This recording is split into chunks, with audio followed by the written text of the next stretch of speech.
अभी हाल ही में विरार पश्चिम स्थित ग्लोबल सिटी की एक इमारत के एक फ्लैट से एक बुजुर्ग महिला व उसके परिवार को कुछ लोगों द्वारा जबरन घर से बाहर निकालने का वीडियो वायरल हुआ था, जिसमें चौहान परिवार ने घर से बाहर निकालने वालों पर कई प्रकार के आरोप भी लगाए थे। वहीं अब सवाल यह उठता है कि यह विवाद क्यों हुआ था तथा वो फ्लैट किसका था और उन्हें घर से बाहर निकालने वाली वो महिला कौन थी। तो हम आपको बता दें कि वो फ्लैट नम्रता सेठी नामक महिला का है, जिसे उसने 2012 में Mandar housing private limited builder से खरीदा था, जिसके उनके पास दस्तावेज भी हैं और वे उस फ्लैट का लोन अभी तक भर रही हैं। वहीं कई दिनों से घर की मालकिन नम्रता सेठी और चौहान परिवार के बीच घर खाली करने से संबंधित विवाद हो रहा था और यह मामला बोलिंज पुलिस के भी संज्ञान में है, परंतु इसके बावजूद चौहान परिवार घर खाली नहीं कर रहे थे। किंतु 2 दिन पहले ही नम्रता सेठी से कुछ कहासुनी के बाद चौहान परिवार यह विवादित घर खाली कर वहां से सामान सहित निकल गए थे, जो आप इस वीडियो में देख सकते हैं।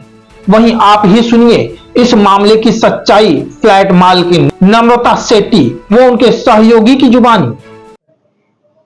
2 दिन पहले एक वीडियो वायरल होती है। उस वीडियो में दर्शाया जाता है कि कुछ लोग अचानक एक घर के अंदर घुसते हैं और उन एक परिवार को मारते पीटते हैं और जबरदस्ती उस घर से निकलने के लिए मजबूर कर देते हैं। हालांकि इस सब मामले में बोलिंज पुलिस प्रशासन की ओर से संज्ञान लिया जाता है और दोनों ही पक्षों पर विभिन्न धाराओं के तहत मामला दर्ज कर लिया जाता है।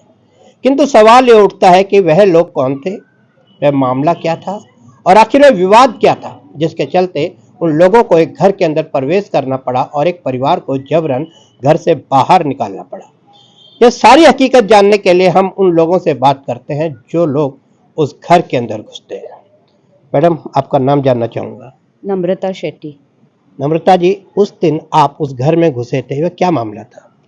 जी, वो घर मैंने 2012 में ख़रीदा था पूरा पेमेंट करके, और 13 साल से मैं उस घर का EMI भर रही हूँ। और ये परिवार ज़बरदस्ती वहाँ अंदर घुसकर बैठ जाता है 6 साल के लिए, ये कह के बिल्डर ने हमको यहाँ रखा है और निकलने का नाम नहीं लेता है। मैंने बहुत सारे उनको विनंती की, उनको नोटिस भेजी, सोसाइटी से भी बात की, सोसाइटी ने भी उनको समझाया, उनको नोटिस भेजा, पर वो निकलने को तैयार नहीं थे। मैंने 7 दिन पहले भी उनको कहा था कि आप ये घर 7 दिन में खाली कर दीजिए, फिर भी जिस दिन हम वहाँ गए वो वहीं बैठे हुए थे। तो मेरे पास उस समय कोई और चारा ही नहीं था, क्योंकि मैं ज़िंदगी भर EMI नहीं भर सकती और कोई और उस घर में बैठा रहे। लेकिन उस महिला का कहना था कि उसने पैसे दिए हैं तब जाकर फ्लैट में रहती है। ऐसा कोई डॉक्यूमेंट ही नहीं है ना, कोई तरीके का पेपर नहीं है उनके पास। हमने ये पूरा जितने भी हमारे डॉक्यूमेंट्स है पुलिस स्टेशन में जमा किए, उनके पास कोई भी ऐसा सबूत नहीं है, वो सिर्फ बोलने वाली बातें हैं। वह किस आधार पर वहाँ पे रह रही थी? उनके पास एक डॉक्यूमेंट है जिसपे किसी का सिग्नेचर नहीं, कोई नाम नहीं, ना कोई रजिस्ट्रेशन।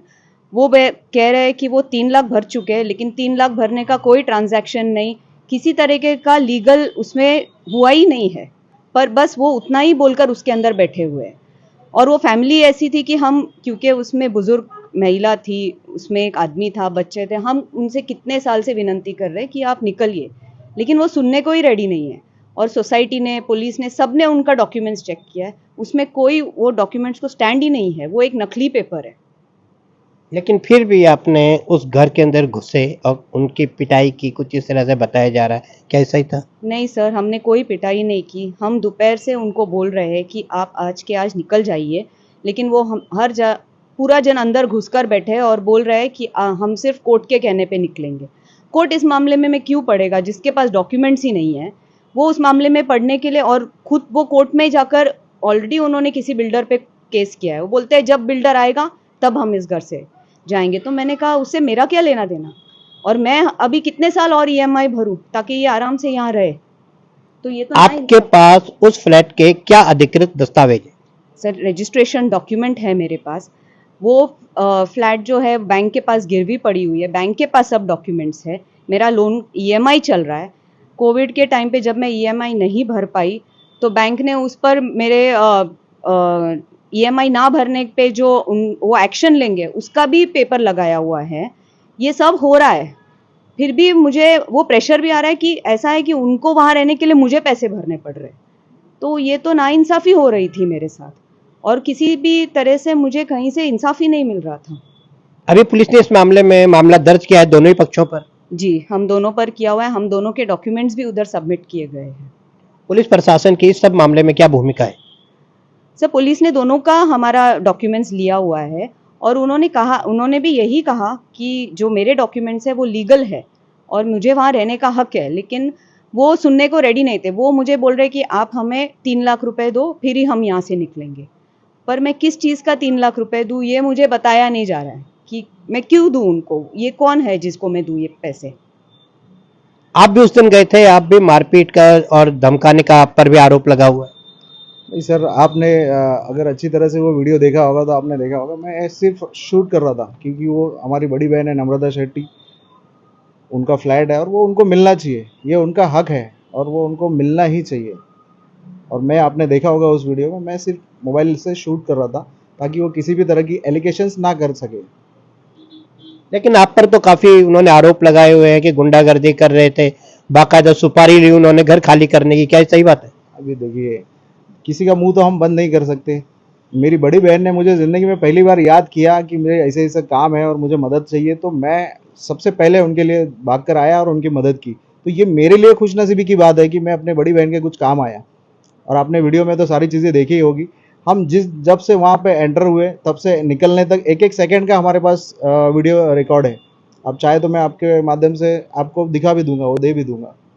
जब उस दौरान जब आप वहां पे थे तो पुलिस भी आई थी वहां पे? हाँ, वहाँ पर उन्होंने 112 पे कॉल कर 3 बार पुलिस बुलाई थी। एक शाम के वक्त, एक रात में 9-10 बजे के वक्त और एक 12, साढ़े 12, 1 बजे के करीब में 3 बार वहाँ पर पुलिस आई। और अगर जिस हिसाब से वो आंटी बता रही है कि हमने गलत किया, हमने तकलीफ दी, हमने परेशान किया, तो एक ना एक बार तो पुलिस को बोल सकते थे कि हमको यहाँ परेशान किया जा रहा है, डराया जा रहा है, धमकाया जा रहा है। ना कि उन्होंने सिर्फ इतना बोला पुलिस को कि हम आपस में मोहब्बत से समझौता कर रहे हैं। तो वो पुलिस रिटर्न चली गई और उन्होंने ऑन रिकॉर्ड ये सारी चीज़ें लिखी हुई। आप चाहे तो पुलिस स्टेशन जाकर आप देख सकते हैं, उनके डायरी में लिखा हुआ है कि हम शांति से वहाँ पर समझौता कर रहे थे। तो वो झूठ बोल रहे हैं आंटी। अब उनको पता नहीं क्या अच्छा लग रहा है ये झूठ बोलने में। तो आप सारी वीडियोस देख लेंगे, आपको दूध का दूध और पानी का पानी हो जाएगा। इस समय फ्लैट पर किसका कब्जा है? इस समय हमारी बड़ी बहन का फ्लैट है, वो उनके हाथ में है और उनका हक है उस फ्लैट में रहना। अब वो उसी में रह रहे हैं। उस दौरान आप वहां पे क्या क्या कर रहे थे? देखिए सर, जिस हिसाब से आपने देखा होगा वीडियो में कि मैं सिर्फ और सिर्फ शूट कर रहा था कि किसी भी कोई भी महिला या जेंट्स मुझ पर एलिगेशन ना करे कि मैं कुछ गलत हरकत कर रहा हूँ। और इसी चीज़ के लिए मैंने अपने भाई है समर भाई, इनको मैंने लगातार मेरे ऊपर कैमरा रखने के लिए कहा था कि मेरी जो भी एक्टिविटीज़ है उसको शूट करना। और वो सारी चीज़ें मेरे पास अवेलेबल है। जिस किसी को अगर लगता हो कि मैंने वहाँ पर कुछ गलत किया तो वो आकर वीडियो देख ले, मैं आपको वो भी दे दूंगा। क्षेत्र में कई ऐसे लोग हैं जो दूसरों के घर को हड़प करके बैठे हुए हैं। ऐसे लोगों के प्रति आप जनता को, प्रशासन को क्या आह्वान करना चाहोगे, क्या सचेत करना चाहोगे? देखिए, मैं तो यही चाहूँगा कि वसई विरार की जनता से कि भाई बहुत सोच समझ के डील करें। लोग यहाँ पर बहुत फंसाते हैं। जिस तरह से वो जो रूम में बैठे थे वो सब फ्रॉड लोग हैं। उनका आप डॉक्यूमेंट चेक करेंगे वो भी फ्रॉड है, फ्रॉड तरीके से बना हुआ है। हम अगर चाहें तो उनके ऊपर फॉर्जरी गुना दाखिल करा सकते हैं, बट हमको नहीं कुछ करना क्योंकि वो गरीब लोग हैं, समझ में आता है। बट उन्होंने जिस हिसाब से फ्लैट कब्जा करके बैठा था ना, जैसे लगता था कि वो कब्जा माफिया है। इसके लिए मैंने बड़ी बहन की मदद किया और उनका हक अगर उनको मिल गया, इस वजह से मैं बहुत खुश हूँ अभी कि मैं अपने बड़ी बहन को कुछ मदद कर पाया, नम्रता शेट्टी जी को। यह थी वह सच्चाई जो सामने आई है। पहले जो आधी अधूरी सच्चाई सामने आई थी उस पर कई विवाद उठे थे, कई सवाल उठे थे, किंतु उन सभी सवालों का जवाब यहाँ पर मिल चुका है कि यह जो लोग जिस घर में घुसे थे यह घर इनका अपना था और उससे पहले इन्होंने पुलिस प्रशासन को भी सूचित किया था। साथ ही इन्होंने उससे पहले वकील के द्वारा अपना नोटिस भी भिजवाया था और तमाम प्रकार के मालिकाना हक से संबंधित दस्तावेज नम्रता शेट्टी के पास मौजूद है, जिसके चलते आज उस फ्लैट पर नम्रता शेट्टी का कब्जा है। वहीं अब देखना यह होगा इस सब मामले में बोलिन पुलिस प्रशासन की क्या भूमिका होगी।